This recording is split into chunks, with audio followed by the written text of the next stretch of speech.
Assalamualaikum warahmatullahi wabarakatuh. Sahabat MUI Corner dimanapun Anda berada. Bagaimana kabar? Sehat ya? Alhamdulillah. Puji syukur kehadirat Allah. Hari ini kita bisa bertemu sehat walafiat. Kemudian salawat dan juga salam tetap tercurahkan kepada baginda Rasulullah Sallallahu Alaihi Wasallam yang senantiasa kita nantikan syafaahnya yaumul qiyamah. Menjelang Idul Kurban, kesibukan masyarakat sudah mulai tampak, utamanya para panitia kurban. Panitia kurban itu tidak hanya takmir masjid musola, sekarang di tingkat perumahan-perumahan itu ada. Di kampung-kampung banyak dan kelihatannya geliat masyarakat kita, kesadaran masyarakat kita semakin meningkat untuk memakai atau menggunakan momentum Idul Kurban ini rame-rame berkurban. Pasar hewan rame, para ini yang memelihara kambing dan sapi, kalau unta nggak ada, ini juga ramai sekali. Dan alhamdulillah ini berkah. Tapi di balik itu semua, sahabat MUI Corner, kita harus paham bagaimana kaifiah berkurban. Tata caranya bagaimana, hukumnya bagaimana, operasional termasuk distribusi daging kurbannya seperti apa. Hari ini kita akan bicarakan itu semua bersama Ketua MUI Tulungagung, bidang pengkajian dan fatwa. Beliau adalah Ki Haji Muhammad Anang Muhsin. Assalamualaikum Yi. Waalaikumsalam warahmatullahi wabarakatuh. Ya, lagi di sela-sela kesibukan ngaji, kemudian kesibukan ngurus jamaah haji juga, dan juga tentu panitia kurban gitu ya, mendampingi panitia kurban. Dan zona islami. Zona islami. Hari ini banyak sekali, bukan masalah, tetapi ini bagian dari tantangan barangkali begitu. Di antaranya ini kurban ini sebenarnya hukumnya apa sih? Bolehkah kurban ini patungan atau bikin arisan, semangatnya nanti betok 1, 2, 3 orang kemudian dia dapat hewan kurban. Kemudian yang lain termasuk operasional kurban ini bagaimana? Apakah boleh diambilkan dari sebagian daging kurban dijual kemudian untuk operasional, biaya jagalnya, biaya beli kreseknya, atau sekedar sarapan bagi panitianya, bagaimana? Nah, sebelum ke sana ya, sebenarnya apa kurban ini menurut kaidahnya ya? Iya.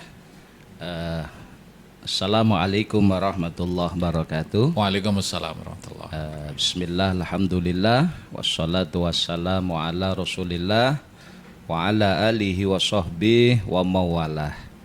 Kita sampaikan selamat pagi kepada para pemirsa MUI Corner. MUI Corner ya. Alhamdulillah, pada pagi ini kita akan mencoba berbincang-bincang ya, ma yata'allaqu bil udhiyah.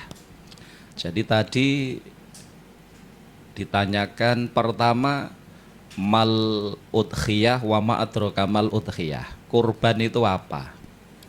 Kurban itu simpelnya adalah menyembelih hewan tertentu, Mas Faris. Jadi menyembelih hewan tertentu pada hari raya Idul Adha dan ayyamut tasyrik dengan niat taqarrub kepada Allah Subhanahu wa taala.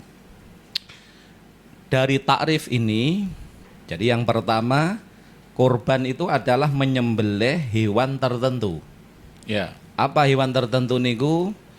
Yang pertama adalah ibil, unta. Kemudian bakoroh, sapi. Wa fi maknal bakoroh al-jamus, termasuk kerbau. Ya, cuman rapatnya umum itu saja. Kemudian yang ketiga adalah syat atau kambing. Ini yang definisikan dengan bahimatul an'am. Wa yudhkarismullah ala ma razaqahum mim bahimatil an'am. Jadi kurban itu adalah menyembelih hewan-hewan yang tergolong bahimatul an'am. Yaitu 3 tadi, unta, sapi, dan kambing. Di hari raya Idul Adha, tanggal 10 Dzulhijjah. 10 Dzulhijjah tepatnya waktu penyembelihan itu ketika matahari terbit, Mas Faris, matahari terbit, kemudian ada waktu yang cukup digunakan untuk sholat Idul Adha dan 2 khutbah secara pendek. Itu waktu dari penyembelihan awal. Jadi matahari terbit di tanggal 10 Dzulhijjah, berlalu waktu yang digunakan untuk sholat hari raya plus khutbahnya. Ya. Setelah itu masuk waktu penyembelihan. Setelah sholat Id ya berarti. Ya, setelah sholat Id dan setelah khutbah. Setelah khutbah. Kemudian waktu akhir daripada penyembelihan kurban adalah ayyamut tasyrik. Jadi maghribnya tanggal 13 Dzulhijjah. Jadi ayyamut tasyrik niku kan 3 hari, 11, 12, 13 Dzulhijjah. Berarti waktunya penyembelihan kurban itu habis apabila sudah ghurubus syams, yaitu terbenamnya matahari pada tanggal 13 Dzulhijjah. Jadi simpelnya waktu untuk penyembelihan kurban ini sebenarnya 4 hari. 4 hari Mas Faris ya. 4 hari bisa tanggal 10 Dzulhijjah, 11, 12, 13. Yang penting belum masuk waktu maghrib. Nah, cuman yang paling afdol dari 4 waktu ini adalah waktu yang pertama, yaitu tanggal 10 Dzulhijjah. Itu yang paling afdol. Tetapi apabila kita menyembelih di luar tanggal 10 Dzulhijjah, yang penting masih ayyamut tasyrik, ini juga tidak masalah gitu. Jadi kurban itu adalah menyembelih hewan tertentu, yaitu jenis bahimatul an'am, unta, sapi dan kambing di 10 Dzulhijjah, 11, 12, 13 dengan niat taqarrub ilallah. Itu namanya kurban. Ya. Kurban. Kalau ibil atau unta tidak begitu umum ya, atau enggak terjadi di Indonesia, karena kalau pakai unta nanti ditangkap sama petugas. Dianggap nyuri dari kebun binatang. Iya, betul Mas Aris. Kemudian hukum dari berkorban hewan bahimatul an'am ini apa ini? Iya. Jadi masalah hukum daripada berkorban ini antar ulama terjadi perbedaan pendapat, Mas Aris ya. Kita sebutkan beberapa saja.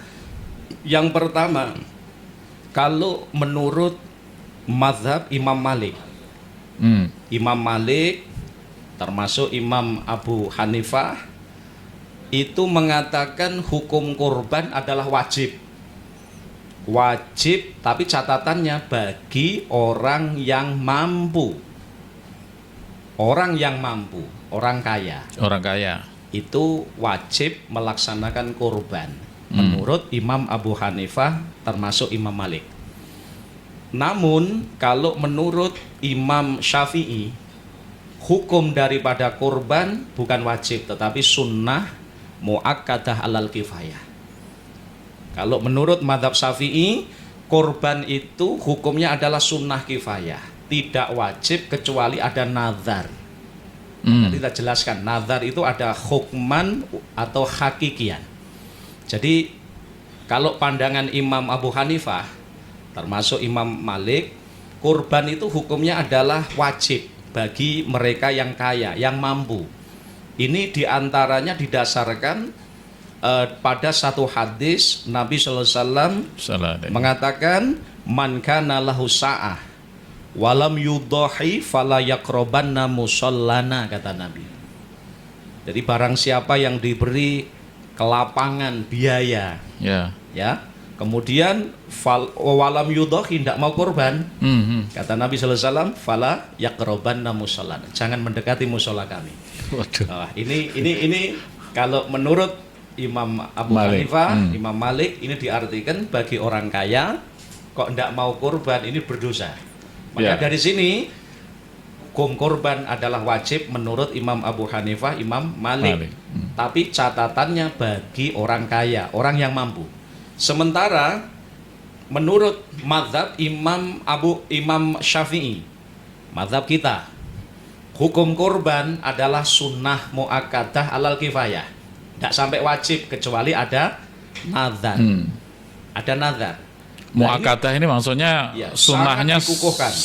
Sunnahnya sangat sekali gitu ya. Sangat sekali alal kifayah. Alal kifayah. Itu nanti berarti kolektif. Jadi kita bedakan, kita jelaskan antara sunnah ain dengan sunnah kifayah.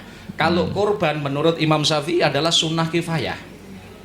Sunnah kifayah. Nah, tidak sampai kepada wajib kecuali ada nazar. Ini dasarnya nopo? Juga karena hadis, Mas Faris. Ya. Dari riwayat Imam Ad-Daruqutni, Nabi SAW mengatakan kutiba aliyan nahr. Kata Nabi SAW, kurban diwajibkan kepadaku, tapi walam yuktab alaikum. Tapi tidak wajib neng awakmu kabeh. Ya. Nah, ini makanya antar ulama ini punya dasar. Ya. Kalau Imam Syafi'i mengatakan tidak wajib kurban. Kenapa? Dasar hadis tersebut. Nabi jelas mengatakan kurban diwajibkan kepadaku, kata Nabi, tapi walam yuktab alaikum, tidak wajib bagi kalian. Maka dari sini mazhab Syafi'i mengatakan hukum asal daripada kurban adalah sunnah. Sunnah muakkadah, sangat disunahkan, alal kifayah. Alal kifayah itu sunnah kolektif, Mas Faris. Ya. Jadi ada sunnah itu ada dua, sunnah ain dan sunnah kifayah. Kalau sunnah kifayah, kalau sunnah ain ini personal, pribadi, ya, masing-masing individu. Tapi kalau sunnah kifayah, tuntutan kesunahan kolektif, yaitu bagi anggota keluarga. Ya. Dalam satu keluarga, sama dengan istilah fardu ain sama fardul kifayah. Kalau fardu ain kewajiban per individu, seperti sholat 5 waktu, zakat. Tapi kalau fardu kifayah kewajiban kolektif. Kewajiban ini khitabnya kepada sekelompok orang, sehingga kalau sudah ada sebagian yang melakukan, maka tuntutan untuk yang lain gugur, tapi yang mendapat pahala yang melakukan saja. Ya. Nah, kaitannya dengan kurban ini sunnah kifayah, sunnah muakkadah alal kifayah. Itu artinya bagi anggota keluarga, Mas Faris, yang kaya gitu. Jadi dalam satu keluarga yang kaya itu kok misalnya ada salah satu saja yang kurban, misalnya bapaknya kurban, ya, satu saja dalam satu keluarga ini yang kurban, maka tuntutan kemakruhan untuk yang lain dalam anggota keluarga tadi hilang. Namun kalau keluarga yang kaya ini tidak berkurban, maka semuanya dapat hukum makruh, bukan haram. Oke. Itu ya. Orang kaya, sahabat sekalian termasuk orang kaya, hati-hati ini ya. Tapi tidak sampai haram, Mas Fahri. Tidak sampai haram. Tapi kesunahan ini ada yang mengatakan seumur hidup sekali. Nah. Ada yang mengatakan ini setiap tahun. Ya. Ini yang tepat bagaimana ya? Yang betul, ya, yang betul. Kesunahan kurban itu adalah kullasana. Setiap tahun. Jadi setiap tahun. Jadi kesunahan kurban atau bagi yang mengatakan hukum kurban sunnah dan wajib bagi yang mengatakan wajib itu setiap tahun. Setiap tahun. Yang penting ketika di tahun itu dia mampu. Ya. Itu khitabnya terus. Jadi orang kena bahasanya ngeten. Mboten kurban, Pak. Jenengan mampu. Kula sampun kok. Kapan? Kapan? 10 tahun yang lalu. Nah ini ndak. Berkait dengan mampu. Nggih. Sekarang ini ada yang bikin arisan, ada yang urunan atau bagaimana. Ini bagaimana kategorinya ya? Terima kasih. Itu sangat sangat penting, Mas Waris, untuk kita bahas. Pertama begini. Kita harus memahami dulu esensi daripada kurban urunan dan arisan ya. Ini dua hal yang berbeda. Kalau arisan, arisan dulu. Arisan, ya. Arisan itu sebenarnya esensinya adalah kordun. Kordun itu hutang. Kalau misalkan saya mengadakan arisan dengan anggota 50 orang. Ya. Kemudian saya motel dhisik Mas Haris. Tahun ini model Tahun gitu ini ya. motel nggih. Berarti ini saya hutang kepada 49 anggota. Jadi semangatnya kordun. Makanya lek wis motel dhisik ora oleh bare nggak boleh itu. Ngilang. Keluar grup nggak boleh. Nggak boleh. Harus dipahami betul ini kepada Ya. para pemirsa. Jadi arisan itu semangatnya kordun. Jadi kalau misalkan anggotanya 50, saya motel dhisik. Berarti status saya punya hutang kepada 49 orang. Nah, ini semangatnya. Lalu uang yang sudah saya pegang dari potelan ini milku tam, milik saya sendiri. Ini sebenarnya terserah saya gunakan untuk apa, tak nggih tumbas motor ya kena, tak nggih tumbas wedhus ya kena nggih kurban. Ini sebenarnya milku tam, milik kita Milik sendiri. sepenuhnya gitu ya. Ya cuman semangat tadi kordon tadi tapi piye sik diutang loh ya. Iya. Itu ya. Nyicil ya. Itulah kemudian kalau ini digunakan korban bagaimana? Tidak apa-apa boleh. Wong itu milku tam digunakan membeli nopo mawon bisa. Punya otoritas terhadap barang ya, itu. kan sudah miliknya. Itu ya. Tapi yang harus diingat dia punya hutang kepada yang lain. Itu semangatnya kordon ya. Esensinya kordon dan itu boleh. Boleh Mas Haris ya. Jadi korban arisan itu boleh. Jadi misalkan setelah betok motel tadi lalu saya gunakan untuk membeli kambing, saya gunakan untuk korban. Itu sah. Korbannya siapa? Korban saya. Korban saya. Cuman kalau nanti saya tasyrek fi thawab boleh. Itu bahkan dianjurkan. Misalkan motel ini saya belikan kambing. Saya mengatakan kambing ini tak nggih korban sunnah misalnya. Ya Allah, hadhihi minka wa ilaika fataqabbal minni. Ya Allah, niki korban kula, panjenengan tampi. Korban kula ning ganjarane Gusti. Kula dum karo seluruh anggota. Itu boleh. Itu namanya tasyrek fi thawab. Ini diucapkan dulu atau sekedar dalam hati? Dalam hati. Dalam hati aja gitu ya. Dalam hati saja. Terus kemudian kedua korban iuran. Ya. Di sekolah-sekolah biasanya diedari orang tua ini. Silahkan besok bisa urunan atau berapa gitu. Ya, makasih. Saya lanjutkan dulu sih tadi. Yang pertama. Untuk yang arisan tadi Mas Haris, ketika kita motel, yang jelas kan itu milik kita, boleh kita jadikan korban dan statusnya apa? Itu korban wajib atau korban sunnah. Ini banyak ditanyakan. Yang jelas seperti arisan itu ya. Ketika saya motel, itu nanti status korban saya adalah korban sunnah. Kecuali saya nazar. Tetap gitu. Jadi kalau saya tidak nazar, aku yang penting melu korban arisan, melu tok ngoten. Motel itu nanti namanya korban sunnah. Kecuali kalau saya nazar. Nazar itu artinya begini, demi Allah, nek aku motel, aku nazar, aku arep tak nggih korban. Aku nazar, aku arep tak nggih korban. Ini namanya nazar. Berarti wajib ini ya statusnya. Wajib. Artinya nanti namanya korban wajib. Sehingga nanti pengaruhnya pembagian daging itu kan kalau korban wajib kepada fuqara masakin. Dicarikan penerima-penerima yang statusnya fakir miskin. Beda dengan korban yang sunnah. Kalau korban sunnah itu yang penting poinnya ada sebagian daging yang diberikan kepada fakir miskin, katakan setengah kilo. 1 kilo diparingi fakir miskin, selebihnya los diberikan kepada orang kaya atau bahkan kita konsumsi sendiri lek mentolo oleh. mentolo. Lek mentolo bahasanya ya. Nah itu. Nah, itu artinya seperti korban arisan. Ini juga perlu kita tegaskan, itu selama tidak ada nazar maka tetap jadinya korban sunnah. Kecuali kalau yang model tadi nazar sebelumnya. Satu contoh, demi Allah, aku lek model, aku nazar korban, tak nggih korban kuwi. Lah itu dari korban sunnah, korban wajib. Tapi ketika ndak ada nazar, artinya ndak ada nazar misalnya nek acara arisan wis melu, pokoknya melu itu. Iya. Itu berarti kalau model tetap namanya masih korban sunnah. Kemudian Nadar sebelum ke yang kedua ya. Nadar ini harus disampaikan secara terbuka kepada orang lain atau hanya sekedar dalam diri, dalam diri. hati. Tapi yang penting harus ada lafdun. Nadar itu harus ada lafdun yushiru al-iltizam. Jadi harus ada ungkapan, ucapan yang menunjukkan kesanggupan. Kepada Allah tentang suatu amal. Nggak perlu ada saksi orang lain nggak mungkin. Perlu ada saksi. Lafdun yushiru al-iltizam. Misalkan kita di rumah harus tengok-tengok di pomo aku model.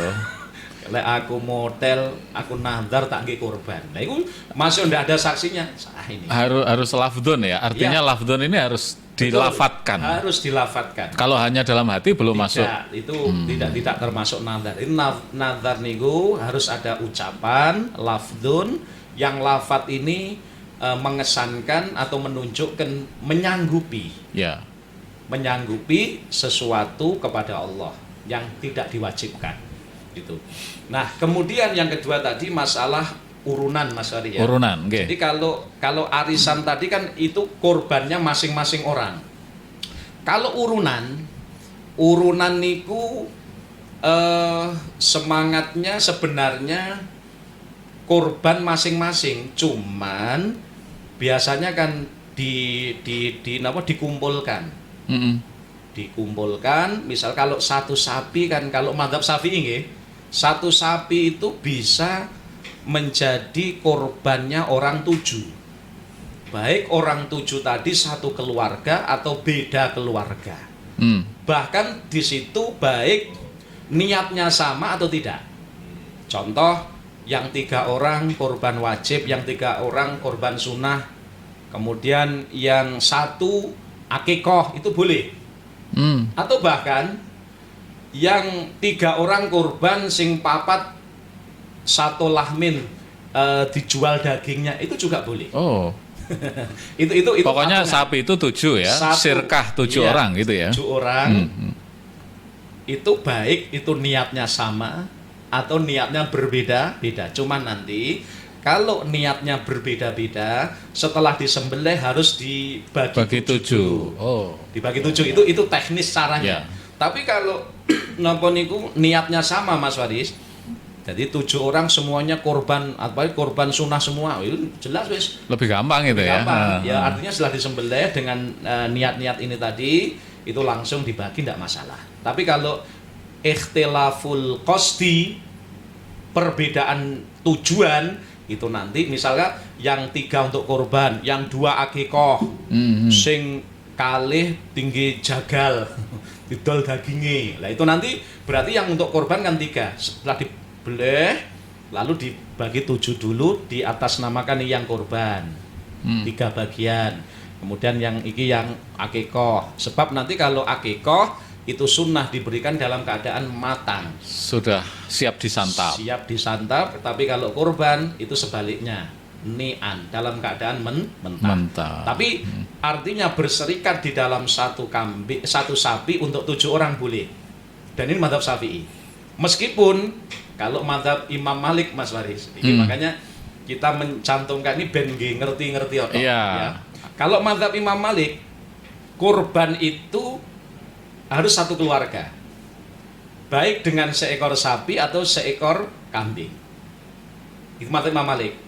Kalau 2 keluarga, meskipun jumlahnya tidak sampai 7 orang, dengan seekor sapi, cara madzhab Imam Malik mboten sah. Contoh. Ya harus 2 begitu ya kalau 2. Misalkan gini, ada 2 keluarga Mas Haris nih. 2 keluarga A 2 orang, keluarga B 2 orang, berarti kan 4 orang. Patungan tuku sapi, membeli sapi. Mestinya sapi kan 7 orang. Iya. Tapi ini hanya 4 orang, tapi 2 keluarga. Ini nggak boleh kalau madzhab Imam Madzhab yang Malik nggak boleh. Artinya nggak sah korbannya oleh ganjaran sedekah daging mawon. Tapi kalau madzhab Syafi'i lentur. Dan ini yang enak madzhab Syafi'i saja kita.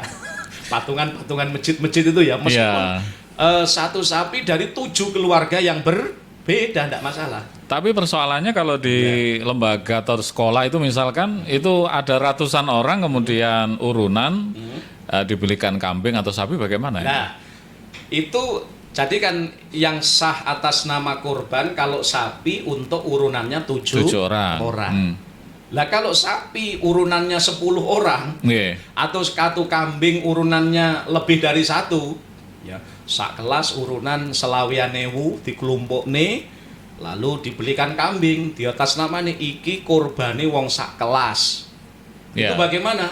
Ndak sah atas nama korban tapi oleh ganjaran sedekah daging.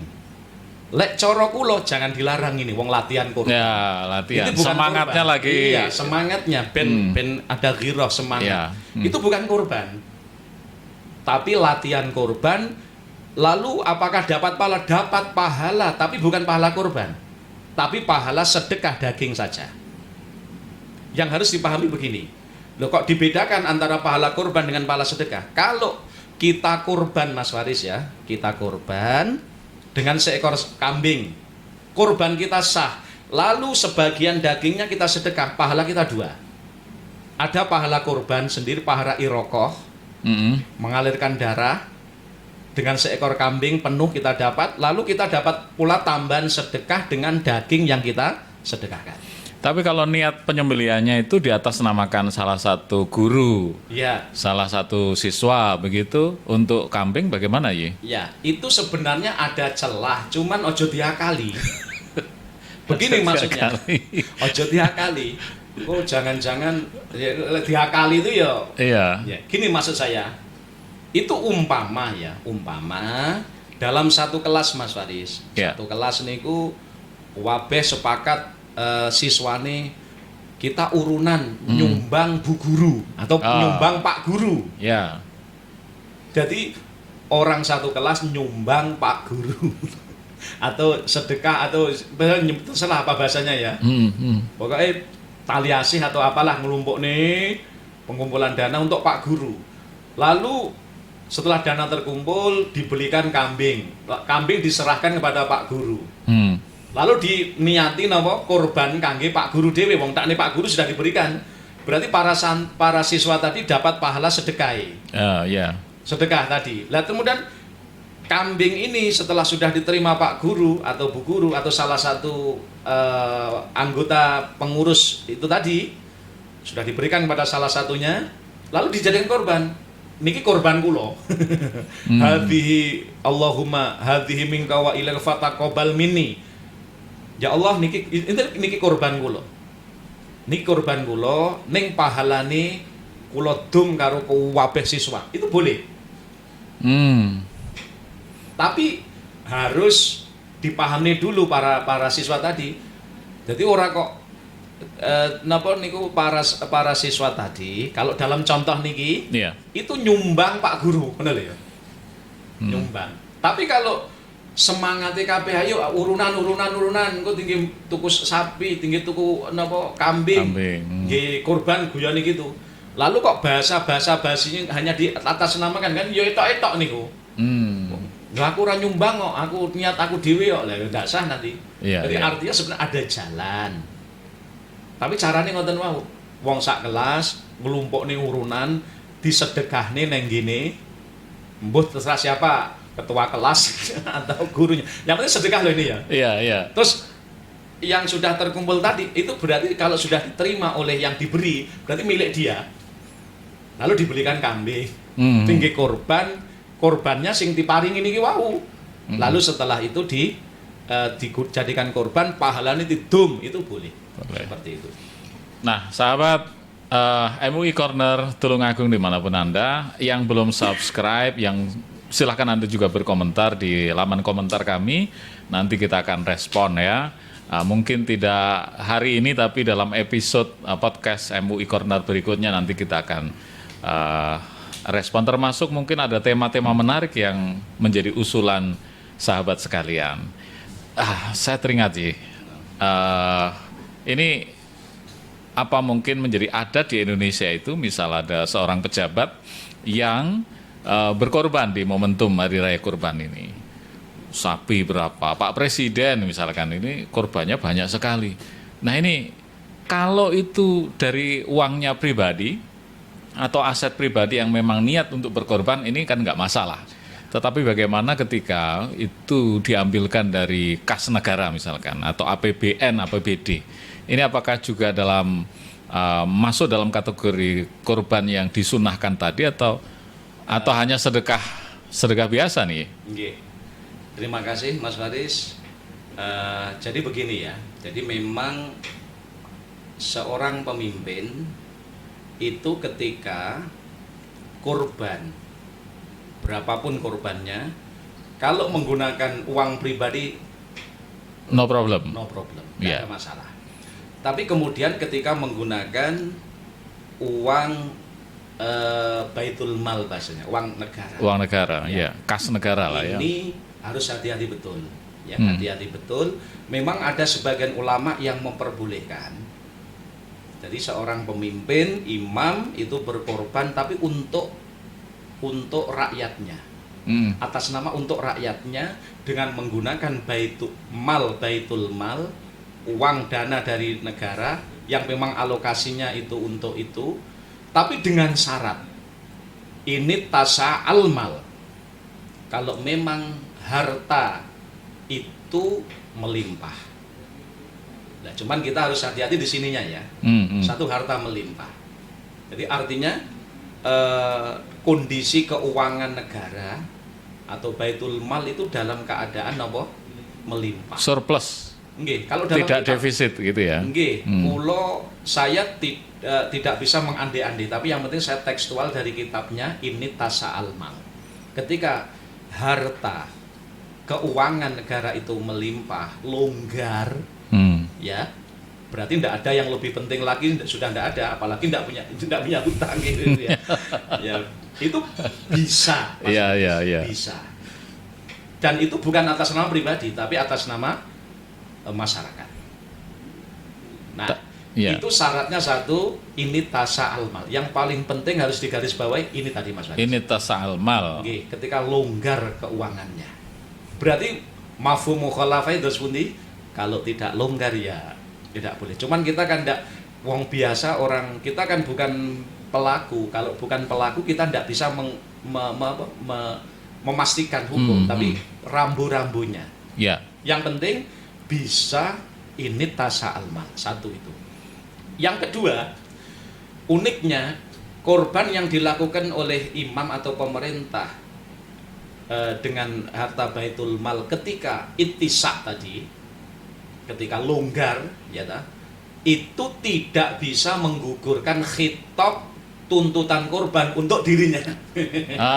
Ya. Tetap Ini. melekat ya. Betul. Hukumnya sunnah muakkadah tadi. Berarti kalau pribadinya misal saya pemimpin ya Mas Ali ya. Saya pemimpin, kemudian tak delok uang kas negara baitul mal kok melimpah. Kebutuhan sudah selesai, ya lah. Kemudian kok melimpah. Nah, ini boleh saya mengambil sebagian ya, itu untuk digunakan membeli kambing atau sapi lah, untuk dijadikan ini korbannya masyarakat. Berarti niatnya untuk yang berkorban adalah masyarakat gitu. Masyarakat. Rakyat. Iya, dia hanya sebagai perwakilan saja. Oh, iya. Nah, tetapi khitab daripada korban itu kepada pribadi saya belum gugur Mas Aris, itu loh ya. Lalu aku ora korban dewe kok pribadi kita ya bangga kena makro saya. Itu loh maksudnya. Jelas mampu karena pemimpin itu ya. Jelas kaya. Ya, tadi kan persoalan itu. Iya. Ada catatan penting menurutku loh. Yang harus benar-benar diperhatikan oleh kita sebagai pemimpin nopo, ini tasa'al mal. Ketika hartanya melimpah, hartanya longgar. Dan ini yang tahu bukan kita Mas Haris ya. Nah, jadi yang penting ini catatan ini jangan dihilangkan itu loh ya. Ini penting ini. Nah, itu catatan. Ini tasa'al mal. Ini tasa'al mal. Ini kita masuk kepada teknis penyembelihan yang menjadi persoalan bagi masyarakat, termasuk banyak yang bertanya bagaimana menggunakan misalkan dia takmir masjid menggunakan uang takmir atau kas takmir itu, kasnya masjid untuk dipakai operasional penyembelihan bagaimana? Nah, ini apakah diperbolehkan? Termasuk di dalamnya ada yang menjual kulitnya sapi dan pasarnya ada itu ya.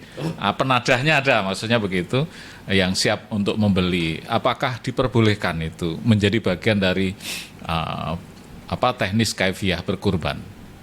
Ya. Mas Faris, mungkin sebelum ke situ ya, tadi kita kan perlu lah iso yo ojo ngomong itu ya. Ada dasarnya.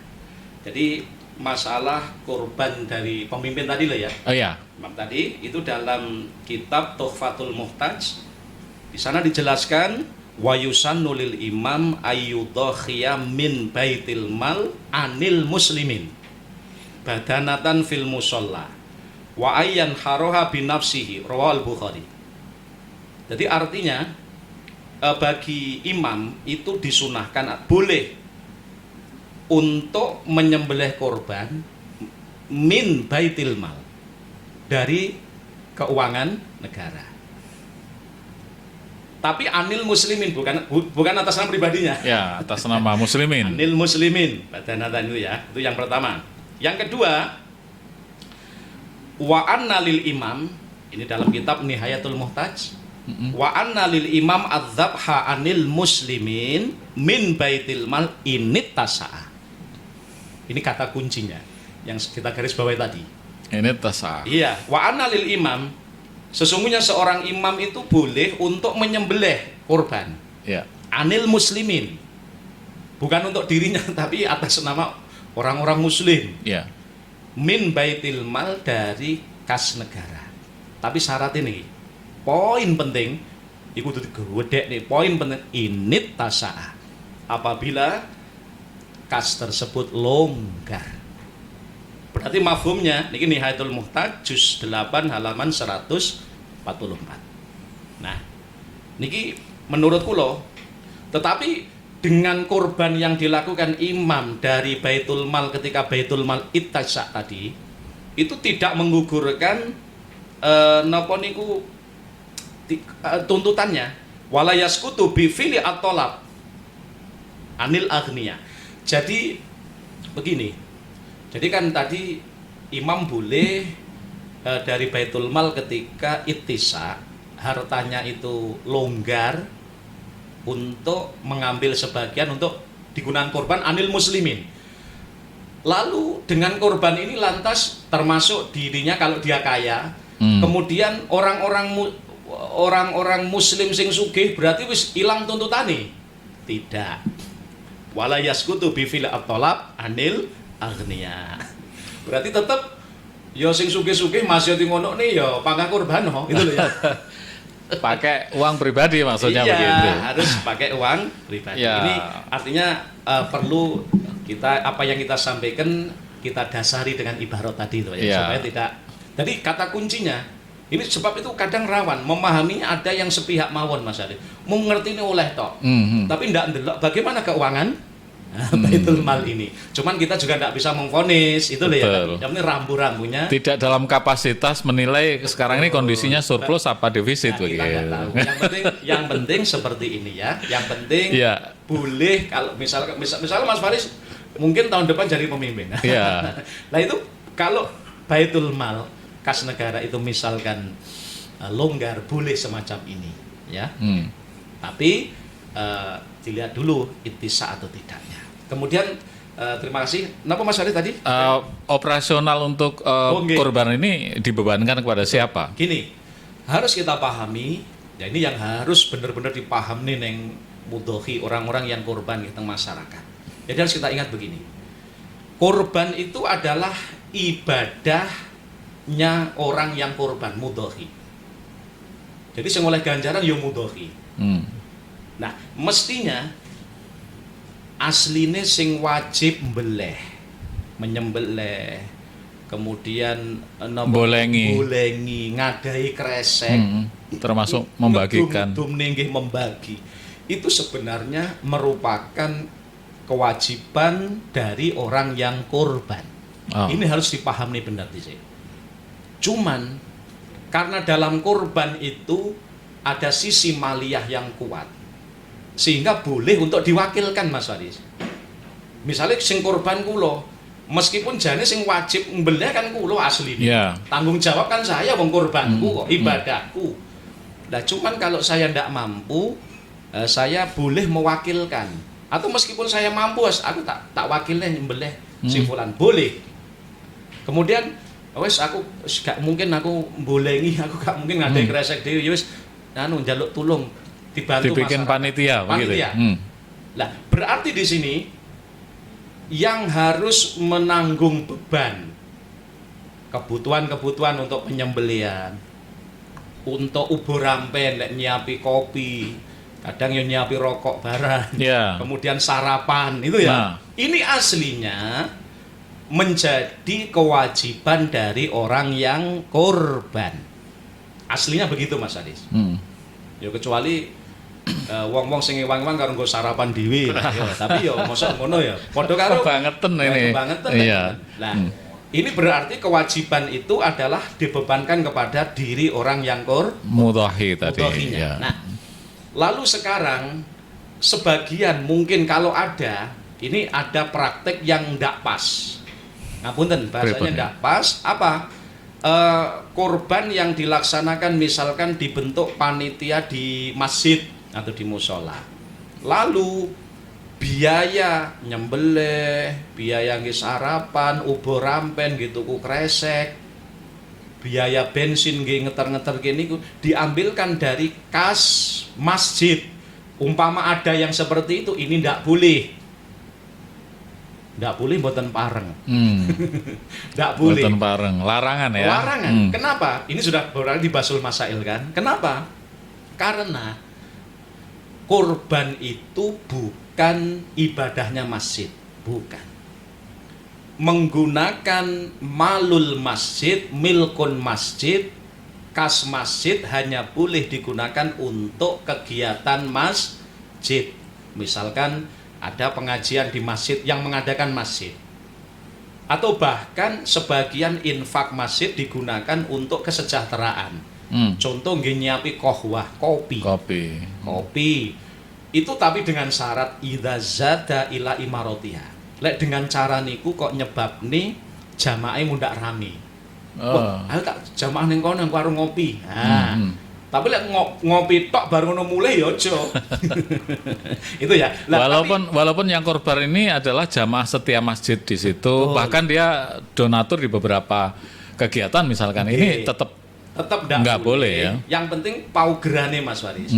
Dana masjid ini tidak boleh digunakan kegiatan selain kegiatan masjid. Ini yang paling penting harus digarisbawahi, termasuk kurban. Kurban itu bukan ibadahnya masjid. Dan bahkan pangapunten, kalau kita jujur di dalam mazhab para ulama, sampai nyembelih hewan kurban yang masjid mawon di area masjid itu tadi masih terjadi perbedaan pendapat ulama. Jadi kalau ada yang bertanya bagaimana hukum menyembelih hewan kurban di pelataran masjid, ini masih terjadi perbedaan ulama. Ada yang mengatakan tidak boleh, sebab itu bukan ibadahnya masjid. Ya. Tapi kalau kita lentur sajalah. Kalau kita lentur mengikuti pendapat yang mengatakan boleh dengan syarat. Boleh apabila satu itu sudah menjadi kebiasaan. Yang kedua, tidak menggunakan kas masjid. Tidak menggunakan kas masjid. Yang ketiga, setelah nopo niku penyembelihan, proses penyembelihan, masjid, area masjid dan sekitar masjid, halaman masjid harus bersih seperti semula. Sehingga tidak boleh ada semacam sisa darah yang tercecer. Termasuk bau. Sebab ini tadi fungsi utama masjid adalah untuk jamaah sholat. Jangan sampai dengan adanya kegiatan pembagian teng mriku, penyembelihan di area masjid, akhirnya panitia ini mboten resikan, akhirnya besok lusa mau ngambu, akhirnya masjidnya ora enek sing ngambah. Ini jangan. Malah madorot ya jadinya ya. Iya. Artinya begini, maksud saya ada yang mengatakan tidak boleh mutlak, tapi kalau kita ya mengikuti pendapat yang agak lentur, yaitu boleh dengan syarat tadi. Jadi syarat pertama itu sudah menjadi kebiasaan, sing nomor kali tidak menggunakan milkun masjid, kas masjid, biaya-biayanya, dan yang ketiga harus dibersihkan betul sebagaimana sebelumnya, sehingga tidak sampai mengganggu aktivitas utama masjid bahunya tadi. Makanya ini sekaligus juga sebagai Mas Faris pepiling, sebagai masukan untuk para panitia-panitia kurban yang ada di masjid musola. Jadi kudu resikan tenan. Jadi setelah selesai penyembelian mbuleng sak pinunggalan ini harus dibersihkan betul. Perlu dikai pewangi. Nah, intinya begitu ya. Ada satu lagi tentang bagaimana menjual salah satu bagian ya atau kulit. Ini dipakai untuk operasional. Iya. Jadi di dalam hadis Nabi sallallahu alaihi wasallam itu disebutkan Mas Faris, disebutkan dos pundi man ba'a jilda udkhiyati fala udkhiyatalah. Jadi barang siapa yang menjual kulitnya hewan kurban, maka seperti halnya dia tidak berkorban. Tidak boleh. Tidak boleh. Ini dalam mazhab Imam Syafi'i. Ya. Jadi kalau bahasa ibaratnya begini, disebutkan bahwa tidak diperbolehkan walaya juzu bai'uhu. Tidak boleh untuk menjual anggota dari hewan kurban tadi, baik kurban wajib atau kurban sunnah. Ini li khobatul hakim, karena hadis yang diriwayatkan Imam Hakim, man ba'a jilda udkhiyatihi fala udkhiyatalah. Barang siapa yang menjual kulit hewan kurbannya, maka fala udkhiyatalah, tidak ada kurban baginya. Artinya teng mriki dikatakan la yajuzu yahrumu wala yasihu. Jadi tafsiri yahrumu wala yasihu. Jadi haram hukume lan boten sah. Jadi penjualan itu tidak haram dan tidak sah. Korbannya tidak sah. Penjualannya, penjualan kulit tadi loh, itu haram dan tidak sah. Nah, berarti harus duman nanti. Kemudian juga walaya juzu i'ta'uhu ujrotan lil jazar. Tidak boleh menjadikan sebagian dari daging atau kulitnya hewan kurban sebagai opah kepada jagal yang menyembelih. Tidak boleh. Cuma nanti harus kita kaji ini opah atau sekedar hadiah, beda nanti. Nah, yang jelas menurut mazhab Syafi'i tidak boleh. Jadi ngapunten, orang yang korban atau panitia, karena panitia itu sebenarnya tangan kanan atau kepanjangan dari mudhohi, dia tidak boleh untuk menjual. Ini dalam mazhab Imam Syafi'i. Cuman kita juga perlu menyampaikan dari mazhab lain. Nah, kalau mazhab Imam Abu Hanifah, Mas Faris, monggo kita yang pakai yang mana? Wa inda Abi Hanifah annahu yajuzu bai'uhu wa yatasaddaqu bisamanihi. Jadi kalau mazhab Imam Abu Hanifah ini mungkin agak lentur, boleh menjual kulit, tetapi uang dari penjualan tersebut bukan untuk membiayai, tetapi disedekahkan kepada fakir miskin. Gitu. Ya. Jadi yang ada dalam mazhab Imam Syafi'i, mazhab Imam Abu Hanifah, ini dalam kitab Kifayatul Akhyar dijelaskan wa'lam anna maudhi'al udhiyah al-intifa' fala yajuzu bai'uha, dan wala yabi jilduha, dan seterusnya wala yajuzu ja'lu ujratan lil jazar wa in kana tatawuan, dan seterusnya. Kemudian wa inda Abi Hanifah, menurut mazhab Imam Abu Hanifah niki annahu yajuzu bai'u, boleh menjual sebagian kulit. Kalau mungkin sulit untuk dimanfaatkan kulit dijual, lalu uang penjualannya ini lalu disedekahkan kepada fakir miskin penerimanya. Itu yang ada dalam mazhab Imam Abu Hanifah, dan itu dengan syarat bukan korban yang wajib. Atau di sini, atau kalau dalam napa menika hikayah wa an sahibit takrib, hikayah macam ada dalam sahibut takrib menghikayakan kol gharib kol sing aneh, annahu yajuzu bai'ul jildi tapi wa yusrafu samanuhu masrafal udhiyah. Tetap akhirnya meskipun kol gharib mengatakan, ada yang mengatakan boleh dijual kulitnya, tapi tetap samannya uang Nilainya. hasil nilainya tadi itu tetap ditasarufkan sebagaimana tasarufnya korban. Fakir miskin, kalau korbannya wajib ya fakir miskin dan seterusnya, ngoten Mas Ari. Lah, Intinya tidak ada peluang bagi panitia makanya, untuk menikmati itu. Jadi makanya ini nggih kita sudahlah. Ini kata ulama. Apa pengen aja kitab diri? Nggak, artinya begini ya, begini. Iya, ini iya. rambu-rambu para ulama. Tapi kalau mazhab Syafi'i kewenceng Mas Aris. La Nggak yajuzu boleh. yahrumu wa la yasihu. Berarti semua harus terdistribusi kepada Cuman kan kalau Imam Abu Hanifah niku kan lebih realistis, ngapunten bahasanya. Kadang fakir miskin diparingi kulit karo diparingi duit demen dia. Ya ngoten no, Kira-kira duit to. Ya wis, kalau seperti itu, ya sama seperti zakat diberikan dalam bentuk napa? Beras karo duit kemah. Kira-kira ditakoni, fakir miskin jenengan tak paringi kulit karo tak paringi duit, penjual lha kula oleh duit. Ya berarti wis ndak apa-apalah. Gawe madzhab Imam Abu Hanifah didol, ya toh? Pakai mudhahi menjual, lalu uang hasil penjualnya diberikan kepada fakir miskin, terutama fakir miskin yang ada di dekat rumahnya yang membutuhkan. Itu loh. Itu cara begitu. Nah, ala kulli hal Mas Faris, ya. ini bagi panitia-panitia nggih supaya ndak terjerumus neng perkara sing boten bener, sing kurang pas, sebaiknya begini. Ini kalau di daerah saya sudah saya beri rambu-rambu gini Mas Haris. Jadi orang yang mau korban ketika dititipkan kepada panitia, nggih, maka di samping menyerahkan masrah nih hewan korban juga ada tambahan biaya untuk operasional. Jadi misalkan satu kambing plus ada uang 100.000.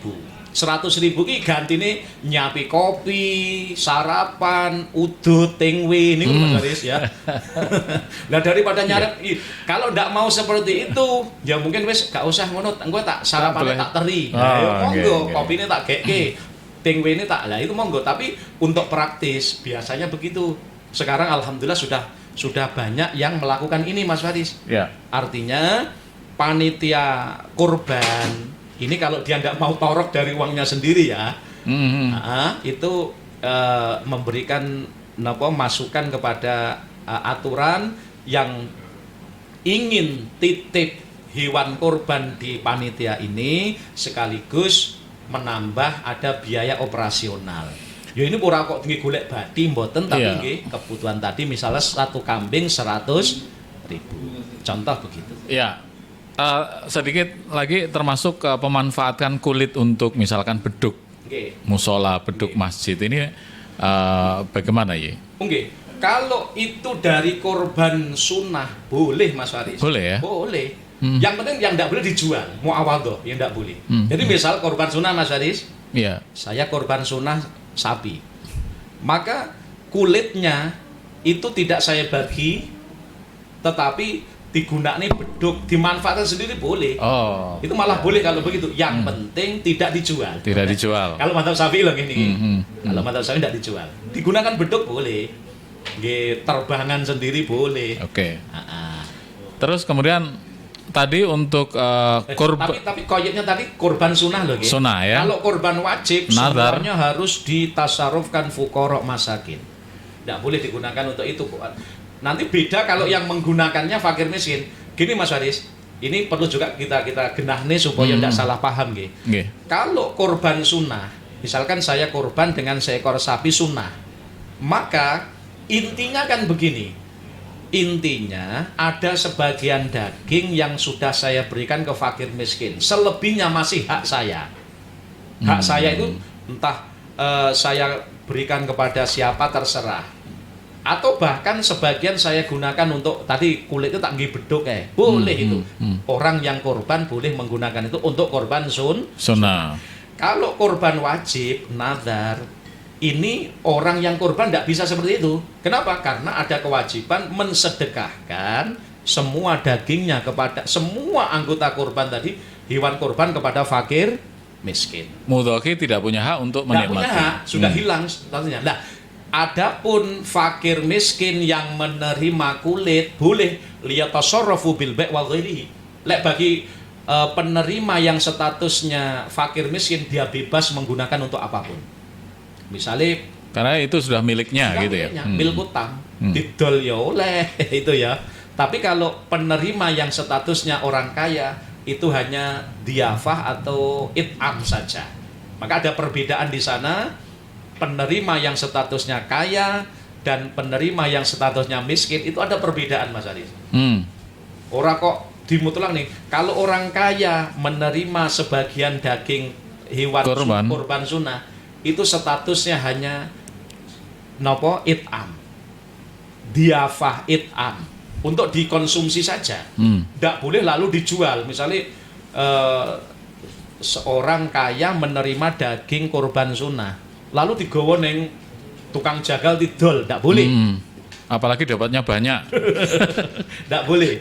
Tapi Nggak kalau boleh nih. penerima yang statusnya fakir miskin, yang diberi daging korban, statusnya tamlik. Tamlik itu liyatasarrafu bil bai' wa ghairi los itu ya. Makanya biasanya pun untuk sebagian daerah sing angel ngurusi kulit, Mas Aris, maka sebaiknya ditamlikan, diberikan kepada, mungkin digoleki guru ngaji sing melarat atau takmir masjid sing melarat, diberikan kepada dia supaya dia bisa menjualnya. Tapi kalau diberikan kepada orang kaya, tidak boleh, orang kaya tidak boleh menjual meskipun diberi. Maka disinilah perbedaan hukum antara penerima yang miskin dengan yang kaya. Sahabat MUI Corner, Tulungagung dimanapun Anda berada, semoga pertemuan kita hari ini memberikan manfaat. Masih banyak sebenarnya hal yang kita bisa bahas tentang kurban ya. Tetapi karena waktu kita terbatas, insya Allah di kesempatan lain kita akan lanjutkan MUI Corner episode berikutnya. Ada pesan untuk sahabat MUI Corner? Iya. Monggo. Terakhir ya, kami berpesan kepada para sahabat MUI Corner dimanapun berada, sebisa mungkin dengan anjuran kurban ini mari kita lakukan, terutama kita yang diberikan kelapangan rizki oleh Allah Subhanahu wa taala, sebagai wujud syukur kita atas nikmat harta ini, mari kita lakukan kurban ya, kita lakukan kurban. Kemudian dan bahkan apabila kita tidak mampu pun, misalkan kita statusnya agak kerepotan rizki, itu bisa kita menggunakan, tetap kita melakukan kurban meskipun dengan mengikuti pendapat sahabat Ibnu Abbas yang mengatakan yang penting iraqatudan ya. Kalau memang kita tidak mampu untuk membeli kambing, ya wis sing penting kita menyembelih hewan semampu kita, minta jajah dan seterusnya. Ini untuk latihan latihan saja ya. Yang penting kita sudah ada respon panggilan Allah Ta'ala, idza amartukum bisyai' fa'tu minhu mastata'tum. Dan juga kalau kita jadi panitia itu orang yang mulia, di balik kesulitannya itu ada banyak pahala kalau kita melakukannya dengan ikhlas dan dengan benar. Oleh karenanya kita meminta kepada para panitia kurban betul-betul untuk mengkaji ya, untuk betul-betul memahami teknis daripada kurban dan tasarruf daripada kurban, mana yang boleh, mana yang tidak boleh. Mudah-mudahan Allah Subhanahu wa taala senantiasa memberikan taufik hidayah kepada kita semuanya. Kita dijadikan orang-orang yang mendapatkan kemuliaan dunia dan akhirat. Amin ya rabbal alamin. Amin ya rabbal alamin. Terima kasih Kiai Haji Muhammad Anang Muhsin, Ketua MUI Tulungagung bidang pengkajian dan fatwa, hadirnya di studio podcast MUI Corner. Insya Allah kita akan ketemu di kesempatan lain. Saya ingatkan untuk sahabat sekalian, jangan lupa subscribe, comment, and share berbagai konten dari MUI Kabupaten Tulungagung Channel. Nanti kalau Anda sudah subscribe, ada notifikasi atau update tertentu dari kami, Anda akan langsung mendapatkannya. Insya Allah berkah. Saya yang bertugas, terima kasih. Wallahu muwaffiq ila aqwamit thoriq. Wassalamualaikum warahmatullahi wabarakatuh. Waalaikumsalam warahmatullahi wabarakatuh.